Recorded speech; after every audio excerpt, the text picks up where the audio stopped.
حضرت شاہ نقشبند جب وصال کا وقت آیا تو آپ نے ایک ربائی لکھی، او میرے مالک، او میرے آقا، میں شرمندہ ہوں، میں آپ کو کیا منہ دکھاؤں گا؟ وہ جہان کا قطب و غوث، ولیوں کا پیشوا اور مقبول بارگاہ مصطفیٰ، حامل انوار خدا، بہاؤالدین شاہ نقشبند رخصت ہوتے ہیں دنیا سے تو شعر لکھتے ہیں کہ اچھے دو چار قبال خوبصورت پڑھنے والے، جب میرے میت اٹھا کے قبر کی طرف جاؤ تو میرے آگے آگے یہ شعر پڑھتے جانا، آگے آگے شعر پڑھتے جانا۔ اور اس کا چار مصرے چار تھے، دو شعر تھے، اور آخری جو خوبصورت مصرع ہوئی ہے، دست بکشا جانب زنبیل ماں، دست بکشا جانب زنبیل ماں۔ میرے آقا، میرے مولا، میرے محبوب، مجھے پتا کہ آپ قبر میں آئیں گے، لیکن آئیں گے تو ضرور آئیں گے، لیکن میں کیا منہ دکھاؤں گا؟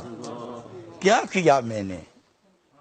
لہذا قبر میں جانے سے پہلے دست بکشا جانب زنبیل ماں، میری خالی جولی دامن میں اتنا کچھ ڈال دے کہ میں تیری بارگاہ میں حاضری کے قابل ہو جاؤں۔ جب یہ مصرع انہوں نے پڑھا کہ دست بکشا جانب، ہاتھ لمبا کر میرے یار، اور میرے آقا، میرے محبوب، مشرق سے مغرب تک خیر مانگنے والوں، جب بھی جولی بچھاتے ہیں تو آپ کا ہاتھ پہنچ جاتا ہے وہاں، میں تو آپ تیری بارگاہ میں آ ہی رہا ہوں نا۔ دست بکشا، جب یہ لفظ انہوں نے قوالوں نے کہا تو کفن کھل گیا اور دونوں ہاتھ فضا میں لہرانے لگ گئے۔ لوگوں نے چارپائی نیچے رکھی مگر ہاتھ فضا میں یوں لہرا رہے تھے۔